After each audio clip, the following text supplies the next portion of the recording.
आदमी ने गहरी सांस ली और सीमेंट के फर्श में उंगलियां घुसा दी। उसने अपनी पूरी ताकत का इस्तेमाल किया। सामने खड़े लोग उसे अचंभे से देख रहे थे कि आदमी कर क्या रहा है। वह ऊपर देखा और अगले क्षण समुद्र तट के फर्श पर दरारें दिखने लगी। जैसे जैसे वह अपनी ताकत लगाता गया, दरारें धीरे धीरे लोगों के रोने के साथ समुद्र तट पर फैलती गईं। फिर रेत एक विशाल घोड़े में बदल गई। हजारों रेत की लहरें समुद्र की ओर उड़ गईं। इस शानदार दृश्य ने और लोगों को आकर्षित कर दिया था जो बीच देखने आए थे, मगर उसके हाथ हिलते हुए देखकर वह फिर से टूट गया। इस समय विशालकाय घोड़ा समुद्र की ओर दौड़ रहा था। फिर लोगों के सामने जादूगर ने अपनी आंखें मुस्कुराते हुए हिला। वह अपने हाथ उठाते ही विशालकाय घोड़ा उड़ने लगा। अगले ही पल नाव भी पलट गई और रेत के घोड़े नाव के दूसरी तरफ समुद्र में समा गए। इस समय लोग सामने के नजारे को देखकर चकित रह गए। तब जादूगर ने ताकत लगाकर हाथ रेत से निकालने की कोशिश की। इसी समय नाव भी पलट गई और रेत समुद्र से बाहर निकलकर अनोखे तरीके से गायब हो गई। इस टाइम जादूगर खड़ा हो गया। फिर उसने अपने हाथ पर मिट्टी पटकते हुए और हैरान नजरों से चला गया, जैसे कि कुछ हुआ ही न था। अगले पार्ट के लिए चैनल को सब्सक्राइब कर लीजिए।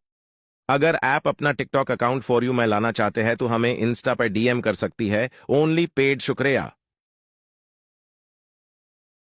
ये बूढ़ा आदमी उंगली से नदी के पानी को टेस्ट करता है, फिर वो अपनी जैकेट उतारता है और आस्ता आस्ता पानी के अंदर चला जाता है। आर्मी वाले उसकी अजीब हरकतों को देख रहे थे। वो आस्ता आस्ता पानी के अंदर ही गायब हो जाता है। फिर बूढ़े आदमी को बचाने के लिए कुछ लोगों को नदी के अंदर भेजा जाता है, लेकिन किसी को भी वो नजर नहीं आता। फिर वो गोताखोरों को नदी के अंदर भेज पाते हैं। तभी वो आदमी नदी से हाथ बाहर निकालता है। वो नदी से बाहर आ जाता है और उसकी मुट्ठी में कुछ होता है, वो इस आदमी को दे देता है। ये गोल्ड के छोटे छोटे टुकड़े थे। वो आर्मी को बता देता है कि इस नदी के अंदर गोल्ड है। फिर कर्नल उसके पास मैप लाता है और निशान लगाने का बोलता है। वो अपनी पत्नी की ओर देखता है जो उसे अनुमति दे देती है। वो मैप पर निशान लगा देता है। निशान लगाते ही कर्नल उसे शूट कर देता है। ये होने के बाद उसकी पत्नी अपने बच्चे को छोड़कर शांति से वहाँ से निकलने लगती है, लेकिन वो कर्नल फिर उसके बच्चे के पास आता है और उसको गोली से उड़ाने वाला आता है। तभी वो बच्चा 20 साल का लड़का बन जाता है और उस कर्नल पर हमला कर देता है। वो कर्नल को दूर गिरा देता है। फिर वो अपने पीछे से 2 कुल्हाड़ियों को निकालता है और उस पर अटैक करने लगता है। तभी आर्मी की टुकड़ी उसे घेर लेती है। इतने में वहाँ पर उसकी माँ की दोबारा एंट्री होती है, जो उनको लास्ट वार्निंग देती है और बताती है कि इस वीडियो को लाइक करो, पार्ट 2 भी आएगा। बाकी स्टोरी उसी में बताएगा।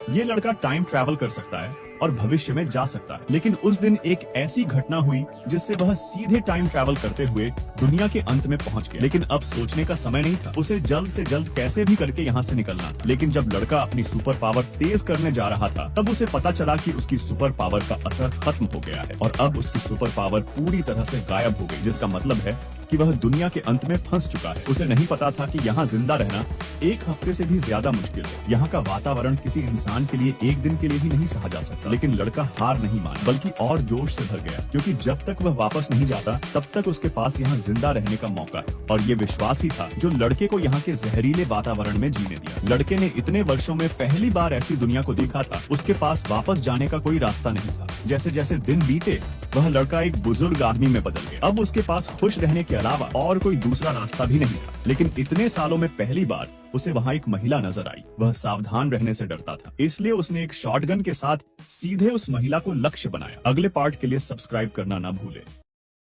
इस लड़के का मुंह बचपन से ही टेढ़ा है, क्योंकि जब वो छोटा था तो वो टेढ़ा मुंह बनाकर अपनी बहन का मजाक उड़ाया करता था, जिस वजह से उसके होठ हमेशा के लिए तिरछे हो गए। अब वो एक न्यूज चैनल में नौकरी करता है, जहाँ पर सभी लोग उसके होठों का मजाक उड़ाते हैं। लेकिन एक दिन जब वो बस का इंतजार कर रहा था, तभी उसकी नजर एक लड़की पर पड़ती है जिसके होठ बिल्कुल उसी की तरह अनोखे थे। ये देखकर उन्हें एहसास हुआ कि वो एक दूसरे के लिए ही बने हैं और पहली नजर में ही उनको प्यार हो जाता है। जिसके बाद वो दोनों खुशी खुशी डेट पर जाते हैं और ढेर सारी सेल्फी लेते हैं। लेकिन एक दिन जब वो पार्क में टहल रहे थे, तभी वो लड़का गलती से एक आदमी से टकरा जाता है और उनके बीच झगड़ा होने लगता है। तभी सामने वाले आदमी को लगता है कि वो लड़का टेढ़ा मुंह बनाकर उसका मजाक उड़ा रहा है, इसलिए वो गुस्से में आकर उसके गाल पर एक थप्पड़ मार देता है, जिससे उस टेढ़े लड़के का मुंह सीधा हो जाता है। लेकिन जब वो लड़की उसका मुंह देखती है तो वो उस लड़के से ब्रेकअप करके वहाँ से जाने लगती है। लड़का उस लड़की को रोकने के लिए अपने होठों को दोबारा से टेढ़ा करने की कोशिश करता है, लेकिन इससे कोई फायदा नहीं होता। जल्द ही उस लड़की को एक दूसरा लड़का मिल जाता है, जिसका चेहरा उस लड़के से भी ज्यादा अनोखा था, और वो लड़की उस लड़के को छोड़कर दूसरे लड़के के साथ चली जाती है। अगर आप अपना टिकटॉक अकाउंट फॉर यू में लाना चाहते हैं तो हमें इंस्टा पर डीएम कर सकती है। Only paid. शुक्रिया।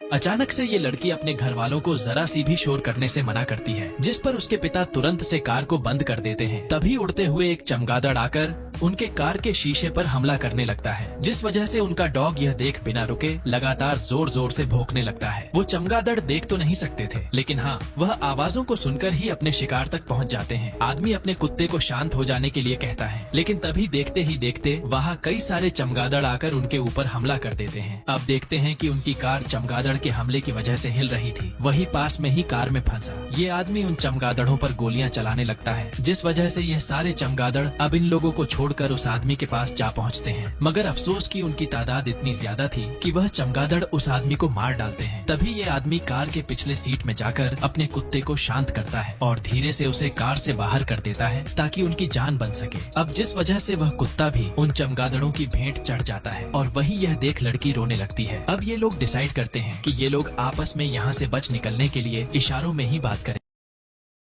अचानक इस लड़के को आसमान में एक यूएफओ नजर आती है, इसलिए वो जल्दी से उसे कैमरे में रिकॉर्ड करने लगता है। पर तभी अचानक वो यूएफओ गायब हो जाती है। ये देख लड़के को कुछ समझ नहीं आता और वो यूएफओ ढूंढने लगता है। पर जैसे ही लड़का पीछे मुड़ता है तो वो अपने सामने एक जिंदा एलियन को खड़ा देखता है। ये देख लड़का काफी ज्यादा डर जाता है और चुपके से कैमरा ऑन कर देता है, लेकिन वो एलियन इसे कुछ भी नहीं करता और वहाँ से चला जाता है। जिसे देख लड़का भी वहाँ से अपनी जान बचाकर भागने लगता है। पर तभी अचानक सब कुछ काला हो जाता है और लड़का खुद को एक पहाड़ के ऊपर सोता हुआ पाता है। ये देख लड़के को कुछ समझ नहीं आता और वो अपने घर चला जाता है और टीवी देखने लगता है। पर तभी अचानक टीवी अपने आप गायब हो जाता है, क्योंकि लड़के को अचानक चीजों को कंट्रोल या उन्हें गायब करने की पावर मिल गई थी। ये बात जानकर लड़का हैरान हो जाता है और अगले दिन अपने एक दोस्त को अपनी ये सुपर पावर दिखाता है और एक ग्लास टेबल पर रख के उसे गायब कर देता है। लेकिन उसकी पावर फेल हो जाती है, क्योंकि उसका दोस्त अभी भी उस ग्लास को देख पा रहा था। ये देख लड़का कंफ्यूज हो जाता है और अपने दोस्त को यकीन दिलाने के लिए उसे एलियन की वीडियो दिखाता है, जिसे देख भयानक को यकीन नहीं होता और वो बोलता है, चुप कर बे कुत्ते।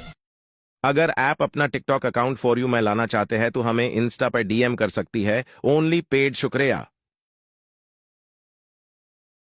ये कैदी प्लास्टिक को पिघलाकर एक ढक्कन में डालते हैं और उसके ऊपर एक स्क्रू लगा देते हैं। जब वो ड्राई हो जाता है उसे निकाल लेते हैं। फिर वो टूथब्रश का पिछला हिस्सा उस ढक्कन के पीछे चिपका देते हैं। उन्होंने स्क्रू खोलने वाला एक हथियार बना लिया था। फिर वो डेस्क के ऊपर चढ़कर एयर डक के स्क्रू को खोल देते हैं और उसके बाद वो तीनों अंदर चले जाते हैं। लेकिन आगे जाने पर वहाँ एक लोहे की ग्रिल होती है जिसे वो चाहकर भी तोड़ नहीं सकते, क्योंकि सिर्फ यही उनके भागने का मात्र एक प्लान था। अब वो प्लान करते हैं कि वो इसे काटेंगे, लेकिन कैसे, सभी टेंशन में होते हैं। फिर जॉन को एक आइडिया आता है। जब उसकी गर्लफ्रेंड उसे मिलने आती है तो वो उससे बोलता है कि तुम्हें एक बुक लानी होगी जिसके अंदर ब्लेड छुपा होगा और वो बुक तुम्हें साथ वाले कैदी को देनी होगी ताकि अगर पकड़ा भी जाए तो शक उस पर जाए। वो ऐसा ही करती है। बुक जेल के अंदर आ जाती है। जॉन का पार्टनर उस बुक से ब्लेड निकाल लेता है। वो फिर एयर डक को काटने लगते हैं, लेकिन अभी भी एक दरवाजा रह गया था जिसकी चाबियां उन्हें चाहिए थी, लेकिन उसकी प्लानिंग पहले ही हो चुकी थी। वो पानी में थोड़ा सा आटा डाल के सिक्योरिटी गार्ड से टकराकर उसकी चाबियों का प्रिंट आटे पर ले लेते हैं और फिर प्लास्टिक पिघलाकर ऊपर डालते हैं, जिसके बाद चाबी भी तैयार हो जाती है। सारी प्लानिंग हो चुकी थी। उसी रात फिर वो दरवाजा खोल के एयर डक के अंदर चले जाते हैं और एयर डक से निकलते हुए वो इस जेल से भाग जाते हैं।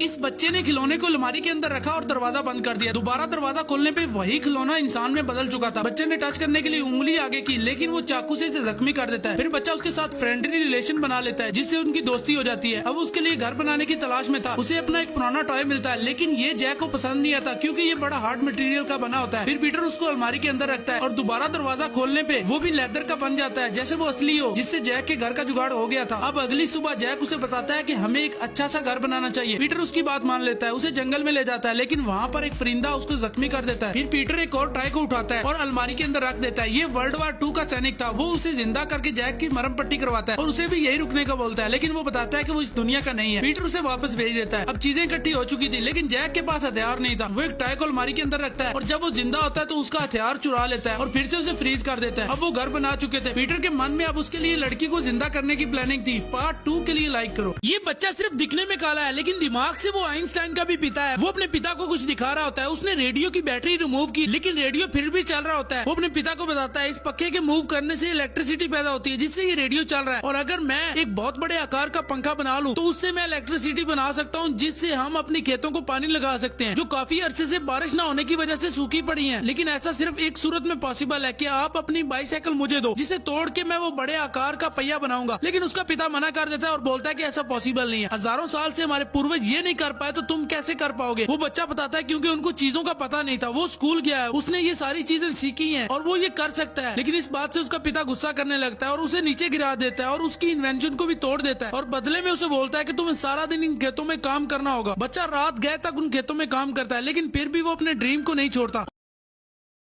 आर्सेन इस हार को चुराना चाहता है जिसकी कीमत 500 करोड़ रुपए से ज्यादा है। इसलिए आर्सेन अपनी एक फेक आईडी बनाता है जिसमें ये दिखाता है कि ये 5000 करोड़ का मालिक है। इसके बाद आर्सेन एक किराए के सूट के साथ हार की नीलामी में जाता है और 60 मिलियन यूरो की भारी कीमत में इस हार को खरीद लेता है, जिसे सभी बड़े बिजनेसमैन इसे देखकर चौंक जाते हैं। इसके बाद आर्सेन मैनेजर से कहता है कि क्या ये इस कीमत पर एक बार हार को देख सकता है, और मैनेजर भी इसकी बात को मान लेता है। तभी ये दोनों बॉडीगार्ड, जो कि आर्सेन के ही आदमी हैं, ये इसे धक्का देकर और मारपीट करके हार इससे छीन लेते हैं। ये भी आर्सेन का ही प्लेन था, लेकिन ये दोनों लड़के आर्सेन को धोखा देने की फिराक में थे। इसलिए आर्सेन ने पहले से ही पूरी प्लानिंग कर रखी थी। इसने अपने दोस्त से ऐसा ही एक नकली हार बनवाया था और मार खाते वक्त इसने असली हार कचरे के डब्बे में और नकली हार जमीन पर फेंक दिया था, जिससे दोनों धोखेबाज नकली हार ले गए। इसके बाद वहाँ पर पुलिस आती है और आर्सेन की भी थोड़ी जांच पड़ताल करके छोड़ देती है। इसके बाद आर्सेन अगले दिन अपना हुलिया बदलकर इस लड़की से आके मिलता है और कहता है कि मुझे यहाँ पर सफाई कर्मी की जॉब चाहिए। पहले तो लड़की नहीं मानती, लेकिन आर्सेन इसे भी अपनी बातों में फंसा लेता है और अगले दिन आर्सेन सफाई करने के बहाने वो इस हार को यहाँ से निकाल लेता है। और आर्सेन क्लीनर बन के गया था, लेकिन ये आदमी सिर्फ $5 लेकर कैसीनो आया था। पैसे को चिप्स में बदलने के बाद वो एक स्लॉट मशीन के सामने बैठ गया। एक सिक्का डालते ही उसने बस हेलो कहा और अगले ही पल उसने आसानी से जैकपॉट जीत लिया। फिर वो उठा और उसने देखा कि दूसरी स्लॉट मशीन के ऊपर एक अजीब सी रोशनी तैर रही थी। रोशनी को सौभाग्य का संकेत मानते हुए वो मशीन के पास गया और बिना किसी हिचकिचाहट के एक सिक्का डाल दिया। उसने फिर से हेलो कहा और इसके तुरंत बाद उसने एक और जैकपॉट जीत लिया। वो आदमी हैरान और थोड़ा भ्रमित था, जबकि एक बूढ़ी औरत उसे देखकर उसकी किस्मत से जलने लगी थी। उसी क्षण स्लॉट मशीन के ऊपर की अजीब रोशनी भी गायब हो गई। कैसीनो स्टाफ का एक मेंबर उन्हें $50,000 जीतने पर बधाई देने आई। हालांकि वो आदमी वहां नहीं रुका, वो रोशनी का पीछा करता रहा, एक स्लॉट मशीन से दूसरे तक जाता रहा। हर बार लीवर खींचते समय हेलो कहते हुए उसने हर एक स्लॉट मशीन से जैकपॉट जीता और स्टाफ उसकी जीते हुए कॉइन्स को कलेक्ट करने के लिए कैसीनो के चारों ओर दौड़ रहे थे। जल्द ही कैसीनो मैनेजर भी वहां आ गया और उसने देखा कि उस आदमी ने 40 जैकपॉट जीत लिए हैं। उन्हें एहसास हुआ कि अब हम दिवालिया होने वाले हैं।